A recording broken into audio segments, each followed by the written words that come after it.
Shalom, tudo bem? Eu sou o Antônio e este é o canal da comunidade cristã Radavar. Nós estamos aqui mais uma vez para mais um estudo sobre a palavra do Senhor para todos nós. Vamos orar. Pai, louvado seja o teu santo nome.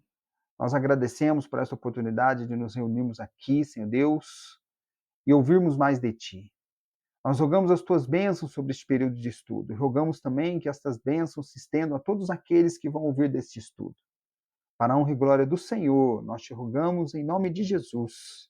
Amém.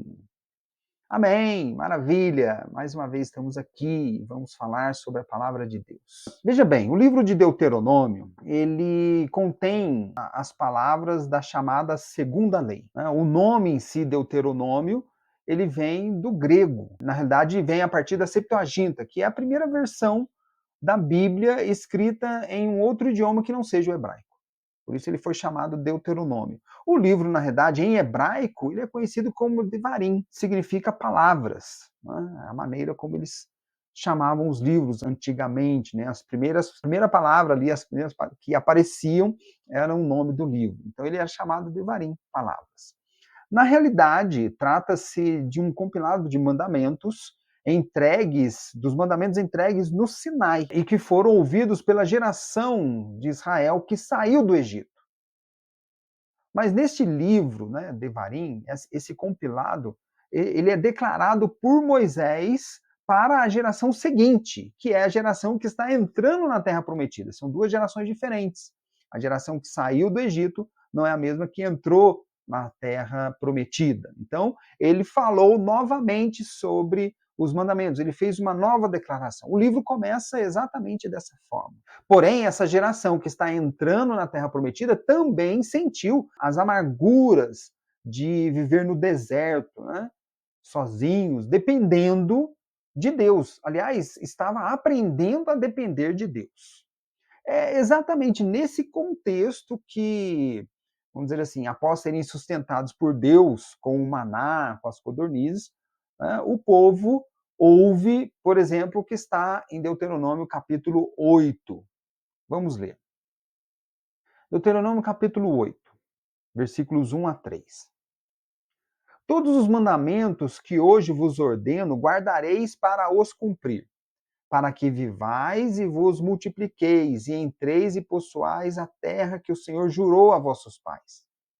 E te lembrarás de todo o caminho pelo qual o Senhor teu Deus te guiou no deserto, estes 40 anos, para te humilhar e te provar, para saber que estava no teu coração, se guardarias os seus mandamentos ou não.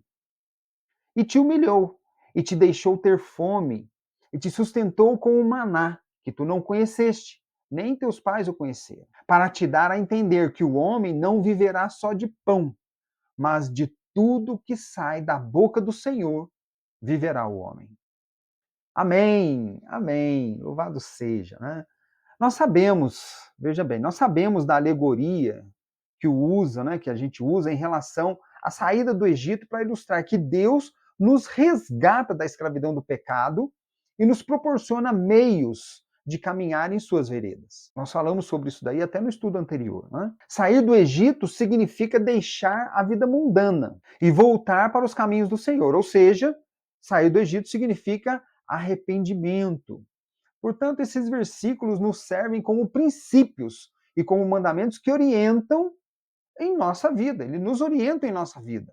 Nossa vida depois do arrependimento, depois da saída do Egito. A partir desse tempo, nós devemos aprender a sermos sustentados por Deus naquilo que Ele nos disponibiliza para viver. Extremamente importante isso. Ou seja, depois de nos arrependermos e voltarmos aos caminhos do Senhor, nós temos que aprender a sermos sustentados por Ele.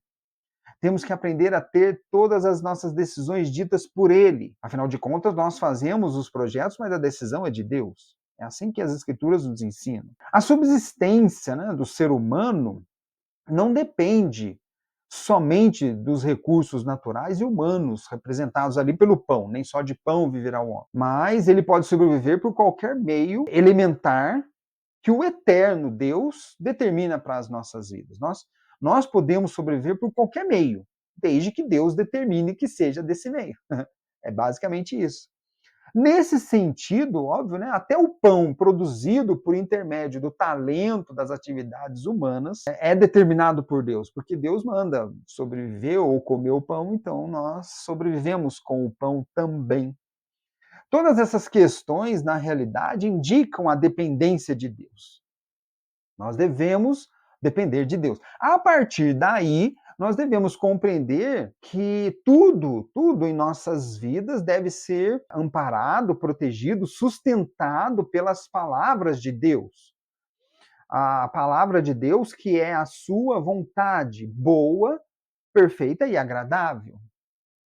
Isso conduz ao entendimento de que, vamos dizer assim, a nossa vida privada, a bênção para todos nós, as bênçãos que nós podemos receber, bênção nossa, né, individualmente, ou da família, da nação, até mesmo a prosperidade de uma nação, tudo isso é garantido única e exclusivamente por meio do cumprimento dos preceitos que expressam a vontade de Deus. Porque Deus fala isso. Se obedecerem os meus estatutos, terão bênçãos. Basicamente foi o que ele falou nesses versículos que nós lemos no capítulo 8. Deus provou para saber se eles iriam obedecer os preceitos. Né? E Deus faz isso conosco também. Ele quer saber se a gente vai obedecer os preceitos. Então, se você está ainda o tempo todo passando por provas, veja se não é o fato de você justamente começar a cumprir os preceitos do Senhor. Começar a obedecer de uma maneira clara, tranquila, serena, direta, objetiva. Né? Quando o versículo diz toda a palavra, ele está se referindo também ao sopro de vida que sai, né? Que Deus anima todo ser humano. Ele fala assim, ó, não só de pão viverá o homem, mas de toda palavra que sai da boca de Deus. Então, toda palavra que sai da boca de Deus, isso é uma espécie de, vamos dizer assim, analogia, né? Uma comparação com a fala do ser humano, porque quando nós falamos, sai ar dos pulmões. E aí, passando pelas cordas, tem ali a fala. É como se fosse uma analogia com isso aí, porque Deus, quando fala, ele lança a partir dele o sopro de vida, o seu espírito. Ou seja, quando Deus fala, ao mesmo tempo há o sopro divino lançado, e esse sopro traz vida. Então o homem não viverá só de pão, mas da vida que sai de Deus, que está na palavra dele. Porque quando Deus fala as suas palavras, essas palavras vêm acompanhado do sopro de Deus, que é o seu espírito. Ruach. De toda maneira, nós podemos dizer que as palavras ditas por Deus são acompanhadas por seu espírito, que nos anima, que nos reanima, que nos vivifica, que aviva todos nós, sempre, constantemente. Deus falou a Moisés no Monte Sinai e entregou a ele a sua palavra em seus mandamentos. Portanto, essas palavras são carregadas pelo Espírito de Deus. Não tem como ser diferente. E o Espírito de Deus é o que traz vida. É o sopro que traz a vida, nesse sentido. Presta bem atenção nisso. Portanto, quando Deus fala nem só de pão viverá o homem, mas de toda palavra que sai da boca de Deus, trata ali não só de valores físicos, mas essencialmente de valores não físicos, não materiais. A palavra de Deus, a orientação, a vida de Deus da qual nós participamos, ou seja, o verdadeiro pão espiritual. E esse pão, ele vem de Deus. Ele é entregue por Deus através da sua palavra. É uma dádiva que é feita aos seres humanos, um verdadeiro presente de vida eterna. O homem, como espécie, viverá desse pão, participará da vida verdadeira, da vida eterna. É lógico, é certo isso. Lembre que Adão caiu quando desobedeceu a ordem de Deus em relação ao alimento, para que ele não era para ele comer, mas ele comeu. Aqui, nesse versículo, Deus diz de forma explícita que o ser humano deve se alimentar de tudo aquilo que Deus lhe der, ou daquilo que Deus preparar para o ser humano. É extremamente importante isso. De maneira indireta, leva, né? Nós podemos crer com isso, que em alguma ocasião Deus poderia ter dado aquele fruto para o casal lá no Éden. O casal poderia ter se alimentado daquele fruto no Éden, se ele esperasse um pouquinho para que Deus mesmo pudesse dar a ele. Por quê? Porque a palavra é clara. Nem só de pão viverá o homem, mas de tudo aquilo que sai da boca de Deus. Provavelmente o fruto também da boca de Deus, porque Deus criou tudo com a sua palavra, não é? Bom, o Cristo também falou sobre esse versículo nos seus ensinos. Ele cita esse versículo, o versículo que fala de que não só de pão viverá o homem. Aliás, não foi uma simples citação. Ele falou num contexto de guerra, de batalha contra Satanás. Quando ele foi tentado no deserto, importante isso. A primeira vez que o inimigo falou com ele foi sobre alimento. Ele tentou a Cristo sobre alimento, porque Jesus estava com fome. Jesus estava com fome e depois dos 40 dias de jejum, né, o inimigo o incitou a transformar pedras em pães. Mas o Cristo lhe respondeu, está em Mateus capítulo 4, versículo 4. Mateus 4, 4. Ele, porém, respondendo, disse: está escrito, nem só de pão viverá o homem, mas de toda palavra que sai da boca de Deus. Maravilha. Ora, o Cristo é exatamente o ungido de Deus, aquele que foi enviado para nos trazer as suas palavras de vida eterna. Ele nos trouxe as palavras do Pai e nos orientou a cumprirmos essas palavras como vontade de Deus, vontade do Pai que está nos céus. Já falamos sobre isso. Vamos ler o que ele mesmo nos diz a esse respeito, em alguns versículos lá do Evangelho de João. Vamos ler? João capítulo 3, versículo 34. Porque aquele que Deus enviou fala as palavras de Deus, pois não lhe dá Deus o Espírito por medida. João capítulo 7, versículo 16. Jesus lhes respondeu e disse: a minha doutrina não é minha, mas daquele que me enviou. João capítulo 8, versículo 28. Disse-lhes, pois, Jesus: quando levantardes o Filho do homem, então conhecereis que eu sou e que nada faço por mim mesmo, mas isto falo como meu Pai me ensinou. João capítulo 12, versículo 49. Porque eu não tenho falado de mim mesmo, mas o Pai que me enviou, ele me deu mandamentos sobre o que hei de dizer e sobre o que hei de falar.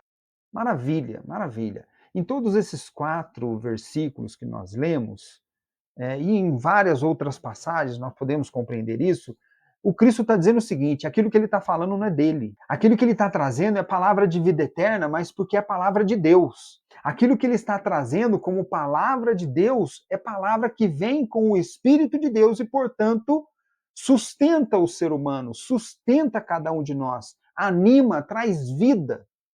E essa vida é o princípio da vida eterna, se nós nos alimentarmos dela.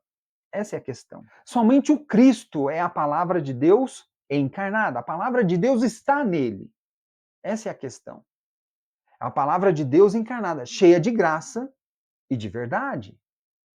E se o Cristo é a palavra de Deus que encarnou, nós precisamos nos alimentar da palavra que foi trazida por ele. Nós não temos como fugir disso.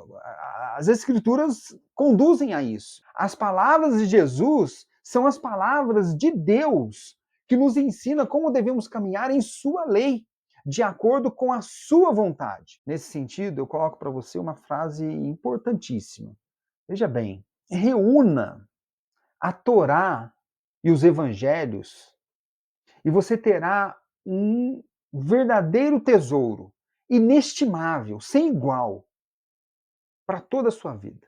Bom, em conclusão, precisamos abrir nossas mentes e nossos corações para recebermos as palavras de Deus. a fim de vivermos segundo a vontade do Pai, que está nos céus. Amém? É isso. Esse é o nosso estudo de hoje. Uma ótima semana para você. Fica com Deus. Shalom!